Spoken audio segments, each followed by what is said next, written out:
Welcome to the Stormsurf video surf forecast for the week starting Monday, February 16th. Looking at significant wave heights for the North Pacific Ocean, we see remnants of a gale pushing up into Alaska, not generating any particular seas of interest, and then a broader gale working its way off Japan, producing 26-foot seas, bound primarily towards Hawaii. First up, we'll take a look at jet stream level winds. These winds help support the formation of storms, and when they do form, help direct their track. Currently, we have a good, healthy flow pushing off Japan, 180-knot winds working its way across the North Pacific Ocean, and then splitting a bit east of Hawaii, about at 140 west, with the main flow of energy pushing up into Alaska. A little bit of a trough is trying to organize here, about a little bit west of the date line, and expected to work its way east. Let's put this into motion. As we roll out, winds continue about 170 knots in the jet stream. Good healthy flow with the main trough very weak, just kind of mild hanging here right around the dateline region. We're into Wednesday here, and then it actually starts to flatten out, and notice the split in the jet stream actually retrogrades to about a point due north of Hawaii at that point in time. Continuing on, the jet stream starts to weaken with main energy focused just in this little area here from the dateline to a point north of Hawaii, and then slowly starts fading from there, but not giving up the ghost. Notice a secondary trough starts building on Saturday, just west of the dateline, offering a little bit of hope, but there's just not much wind energy associated with it, and this is a little bit more ominous here, this split in the jet stream, or at least it looks like a split starting to develop over the Kuril Islands, possibly suggesting signs of weakness in the jet stream. Certainly, looking here, not a whole lot of wind energy present. Roll this out. The split tries to organize and then gets more organized into Tuesday, the last run of the model here, suggesting that the jet is going to start falling into disrepair. Next, we look at surface level pressure, surface level winds. Notice a broad gale that is producing the seas that we saw, and also supported by the trough in the jet stream. 35-knot winds, aimed reasonably well towards Hawaii. Nothing particularly impressive, but it does cover a rather large area. Roll this into motion. It continues to lumber along over the date line into Tuesday night, but also starts fading and continues its track east, trying to hold together. 35-knot winds, but 35-knot winds for the most part are only good for 13, maybe 14-second period swell. It is the speed of the winds that really generate the period on a swell. And then another small gale starts developing off Japan on Thursday, working its way east, while the first gale still continues. 30-knot winds at about 165 west, almost north of Hawaii. Anyway, we roll this out. We're into Friday. The first gale pretty much starts dying. No support from the jet stream. The second gale, far smaller. Again, 35-knot winds on Friday, working its way east. Continues, and then it too starts falling apart by the weekend and just really doesn't have a whole lot. It tries to get together. Notice this little tiny crook of 45-knot winds here forecast on Monday, aimed sort of at Hawaii, but more just due south. And then even that starts fading off, and then things don't look so good after that. Next, we take a look at significant wave heights for the North Pacific Ocean, and we're going back just a little bit. Sunday, 18Z, about 10 a.m. Pacific time. Notice area 26, 27-foot seas developing off Japan, aimed reasonably well at Hawaii. Let's actually pull up the Great Circle paths. Notice a bit south of that, actually, it's about the 298 to 302, somewhere in there, let's say 300-degree path into Hawaii. And we put this into motion. We'll see how this plays out. The fetch actually, or the seas are actually falling south east relative to the Great Circle paths. Still, some energy pushing towards the Hawaiian Islands. And that continues, so we're into present day time now, actually Monday night. We're down to, there's the 292-degree path, so very far to the west relative to Hawaii, 26, 27-foot seas. And notice, though, finally the system sort of organized and decides to start moving flat east on about the 293 or 4-degree track, maybe 295 or so, and then starts lifting a little bit north into Wednesday, but fading. still 22, 24-foot seas in close proximity to Hawaii, and now on a more northerly track, 312, if that's north, pretty far to the west still, and continues on that track. So the short of it is, and that goes into Thursday. If all this materializes, certainly very west-angled swell, certainly for Kauai and unshadowed spots in Oahu. And then a new gale that we saw on the chart starts developing 22, 24-foot seas on Friday, and that doesn't really do a whole lot more than that and fades out. And given its relative pretty good distance away, we'll actually put this back and just see if we can get a reading here. Oh, yeah, 2,000 nautical miles away. That's good for just tiny 13, 14-second period swell for the islands. Anyway, we roll this out, and it kind of just muddles along, tries to organize, but doesn't really do a whole lot. And then it just sort of looks as if things start to settle down. Not a whole lot of energy in the ocean at this point in time. And as we saw on the previous charts, not a whole lot forecast behind. So looking at the surf forecast graph for Oahu, we see decreasing swell through the middle part of the week. And then later in the week, things pick up as that system that's currently pushing off of Japan works its way over the dateline and into the Hawaiian Islands. Nothing huge, maybe surf in the 12-foot Hawaiian range at better breaks. And with not so moderate north to almost northeast winds when that occurs, probably not horrible, in the 8 feet at 14-second range at its peak. And then relative to the U.S. West Coast, north of Point Conception, a bit of swell comes in midweek from a gale that was north of Hawaii over this past weekend. Nothing huge in the head high, you know, to maybe a foot or two overhead. That fades out. Then more sort of steady head high to a foot overhead surf starting for the weekend and continuing on, though this is a little bit suspect. Maybe some other wind swell mixed in here. And then that brings up an interesting point. A lot of times on these sort of graphs, it's really hard to pick out wind swell from pure swell. Notice the period here is in the 9 to 10 second range, and then finally gets overtaken by more legitimate swell. This is the swell that is expected to hit Hawaii, and this would be on Sunday or so, and reasonable, 4 feet at 15 seconds, let's say. Let's take a look at long-term projection. First up, the Southern Oscillation Index, difference in pressure between Darwin, Australia, and Tahiti. High pressure, locked over Darwin. Lower pressure, but not particularly low, over Tahiti, giving you basically a neutral daily Southern Oscillation Index value. Negative numbers for a long period of time suggest at a minimum the active phase of the MJO. Currently, the 30-day running average is minus 11.29. This from a good long run of negative SOI numbers and a strong westerly wind burst that hasn't been in play for almost a month over the Kelvin wave generation area. We'll get more into that in a minute. And that is pushing the 90-day average still about minus 7.35. It's been at minus 8 or roughly in that area since the middle of October. This is a good sign. It suggests a tendency towards El Nino, but not a whole lot of strength. You'd really want to see this down almost twice as low, minus 15, to really get yourself a legitimate El Nino going. First, we'll take a look at wind anomalies, that is, differences in normal for this time of year, and only in one area that we're particularly interested in. Right here, here's the equator, Indian Ocean, West Pacific, East Pacific.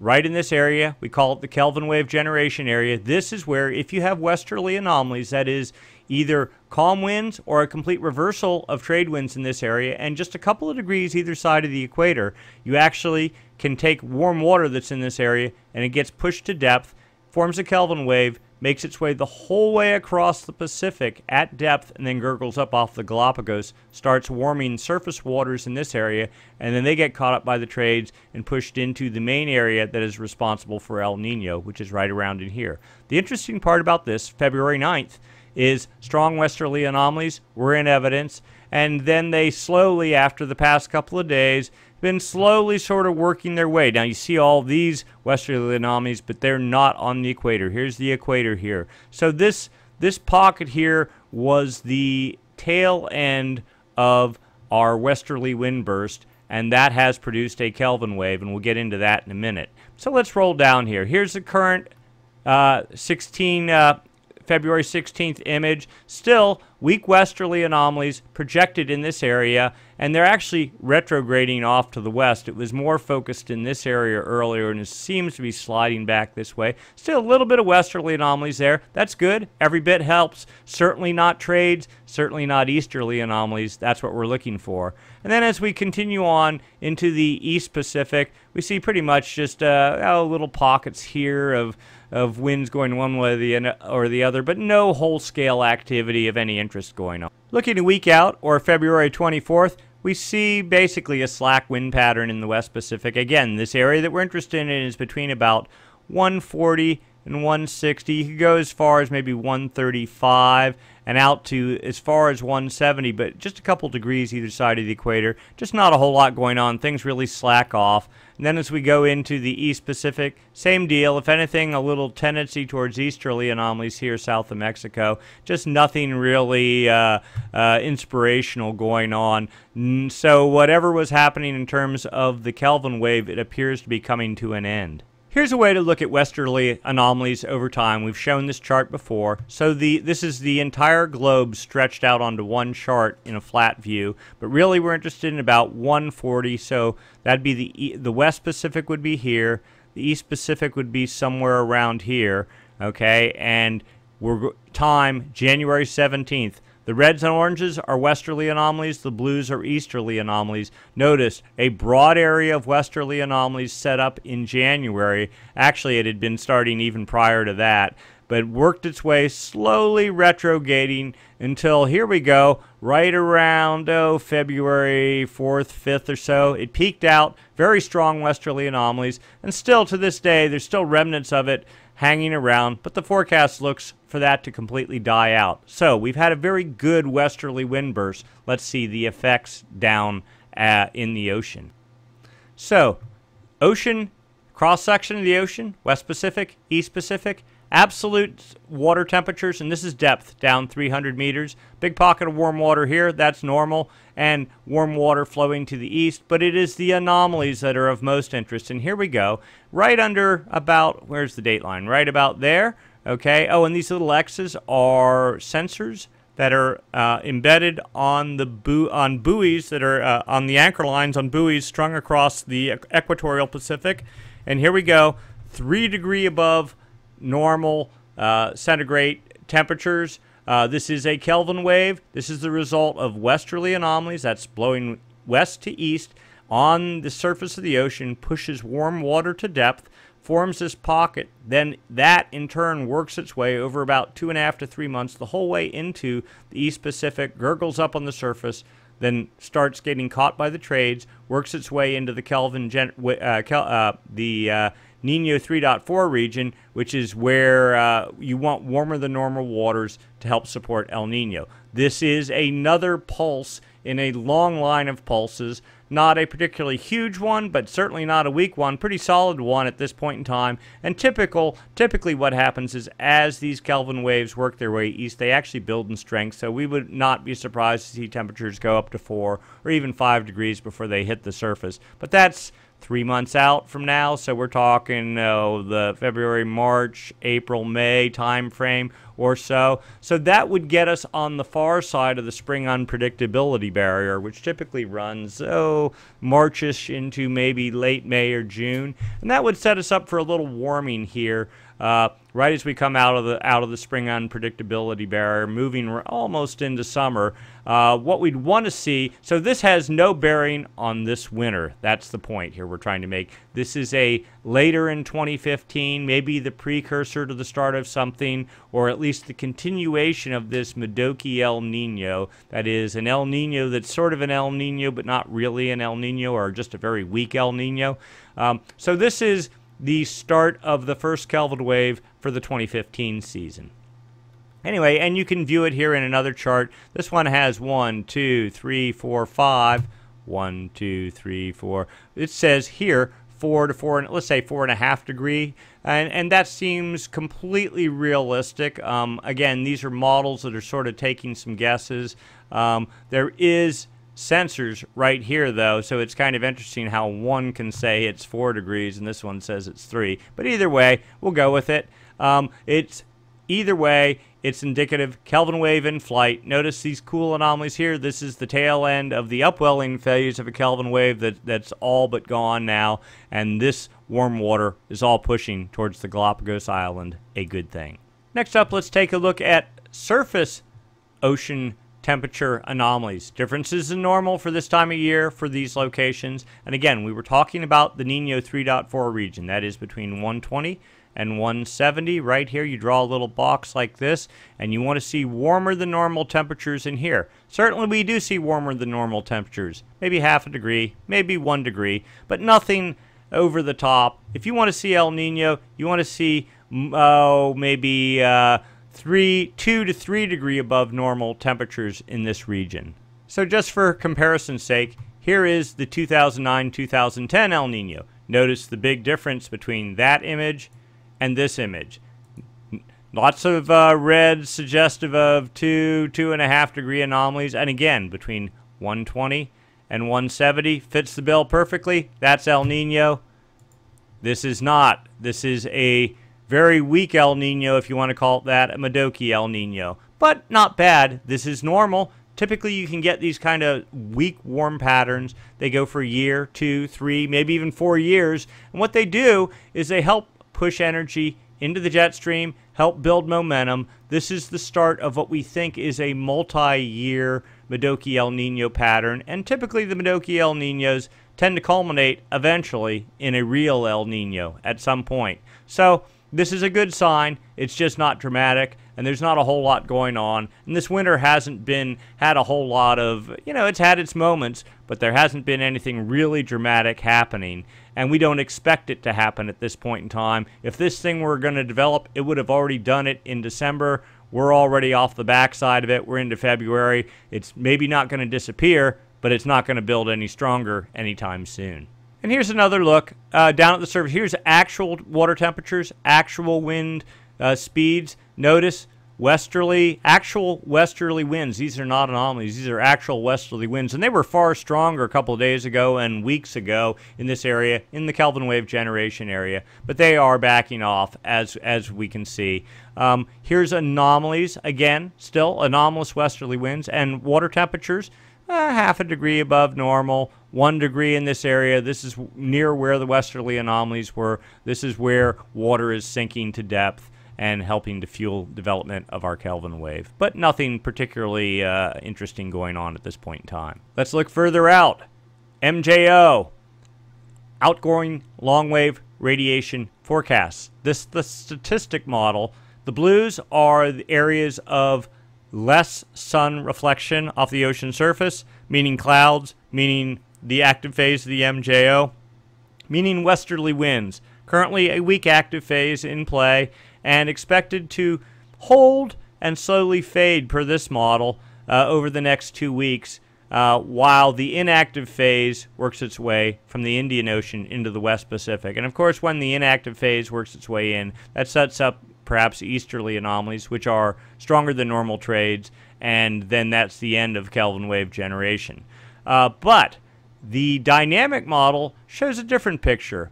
Weak active phase, just sort of petering out, transitioning to a weak inactive phase, but just kind of a dead pattern. Now, the dead pattern is really symptomatic if it is real, if it develops, and if it holds for a long period of time. That's typical of a weak El Nino. You get the MJO disappears. So if we were to move into this sort of a pattern, this would be good long term.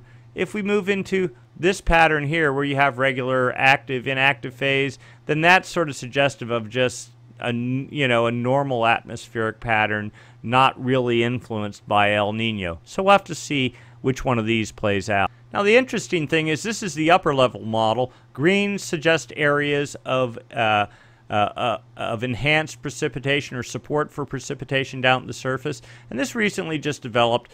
This also, the greens are what one could assume to be the active phase of the MJO. And now it's showing the active phase perhaps surging some over the next couple of week or so, and then slowly fading and moving east. this is what's been going on. The models are having a very difficult time deciding what's going on. They say the active phase is, it starts working its way east, but it never really does. And what it's been doing is it's been sitting in the West Pacific, kind of pulsing. It weakens, it strengthens, it weakens, but it never goes anywhere. And that's what's been responsible for this Kelvin wave that's been building for a month and the westerly anomalies over there, which is all actually good news. And now the models, this one, is showing something totally different than the previous two models. Basically just a steady state, again, active phase, confined to the West Pacific, again supporting the jet stream there. So we'll see. If this happens, that split in the jet stream that we saw early, that won't happen at all. Again, the jet stream will pulse again. We'll get 180 knot winds. We'll get some gale development in the West Pacific. But if this doesn't happen, then maybe the jet stream will just fade out altogether. Either way, come March, according to this model, early March, we'll be into the inactive phase, and then that'll probably be it for the season. And then we'll start looking to the southern hemisphere by the time we get into April.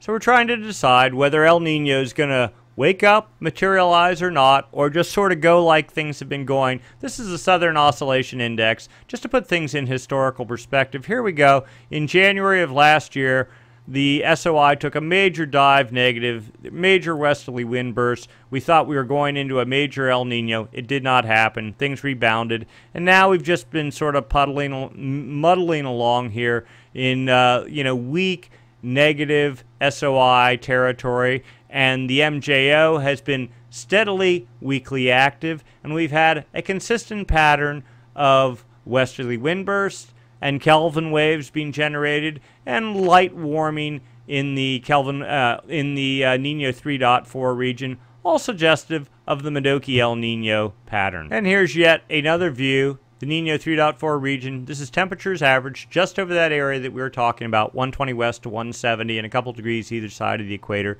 Current temperatures, about current average for that entire area, about plus 0.6, no different than what we've seen on the other chart. And then finally, the Kelvin wave pattern itself.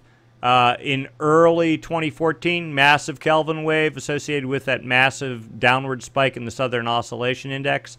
This is called the downwelling phase of the Kelvin wave cycle. Upwelling phase, cooler waters, then another pulse of 2 Kelvin waves in the August and October, November, December time frame. Then a little bit of, here's the upwelling phase, and now here's our new Kelvin wave building. Looking solid, actually looking much more solid than these previous two last year, but not in the range of this one. Still, actually notice that a little pocket of red starting to build and well to the west. So this suggests that a solid Kelvin wave is in flight. And if we are in a Modoki El Nino, we would expect another one behind this too, and maybe several more as we work our way through 2015. So finally, here's the forecast from the Nino for the Nino 3.4 region per the CFS version 2 model. This one had previously massively hyped a 2+ degree El Nino developing in the October timeframe 2015. It crashed and now has sort of come back saying, okay, well, we're just going to kind of muddle along in about the 0.8 degree range and then maybe slowly work our way up into July and October into about the 1.5, 1.45 degree above normal, which certainly would be El Nino in the October timeframe of 2015. I don't know that we're going to believe it yet. Right now, there just doesn't seem to be a whole lot going in the atmosphere. It's interesting. At least we're in a warm pattern. If this were La Nina, you'd have negative temperatures all in the Nino 3.4 region. There would be nary a sign of a Kelvin wave in flight. There would be no westerly wind bursts. The jet stream would be shattered and would be split and would have no energy. So the reality is, though all this is a bit of disappointment, what we've gotten this winter compared to all the early hype, it's not bad. We got a good jet stream. We have warm temperatures. We have Kelvin waves in flight. We have westerly wind bursts. We have warm temperatures with the hope that they'll build some. All this is much better than where we've been for 4 years, so we go with it. And the other part is as this pattern goes for year, 2, maybe 3 years, it starts to impart energy not only in the northern hemisphere and support the northern hemisphere winter storm production, but it also has some effect in the southern hemi as well. And you notice the past 4 years, the southern hemi has been all but asleep. So we're hoping and again, the operative word here is hope, that this Modoki El Nino will have imparted enough energy into the atmosphere to get a little bit of a better summer push out of the jet stream down there and have a little bit more productive southern hemisphere storm pattern set up. But that's still several months off. Right now, it's still winter, and still there's hope for gales. We'll see what happens. Right now, the models are not conclusive at all. They suggest the active phase might come, but even when we do have the active phase, it doesn't do a whole lot. It produces some gales. Hawaii actually has done the best because most of the activity is confined to the Dateline region or even west of there. So Hawaii has gotten the most of the swell, but they've also gotten the most of the weather too, with a lot of Kona winds and rain. We could use some of that in California right now. Anyway, to wrap it all up, so there is one gale in the water, producing swell, targeting primarily Hawaii, very westerly direction, though California should see some very westerly angled sideband swell from that as well. A second gale forecast behind that, what much weaker, will make swell for Hawaii, even less for California. Other than that, the MJO is undetermined. It's probably going to hang in the active state, weakly active, but we don't believe that that's going to do a whole lot for storm production, at least not significant class storm production. Probably more a continuation of the same and then slowly fading out as we get into March and April, typical of a weak Modoki-type El Nino situation. But the long term is favorable in that it is a Modoki El Nino and is expected to continue and will support storm development, if not in the winter, perhaps in the summer, and continue to have some favorable outlook for surf. Unfortunately, probably not so well for rain in California. So that's it for this week. Hope you enjoyed this. We'll do it again next week. Same time, same channel. In the meantime, go get some surf. Have some fun. Thank you. We'll do it again next week.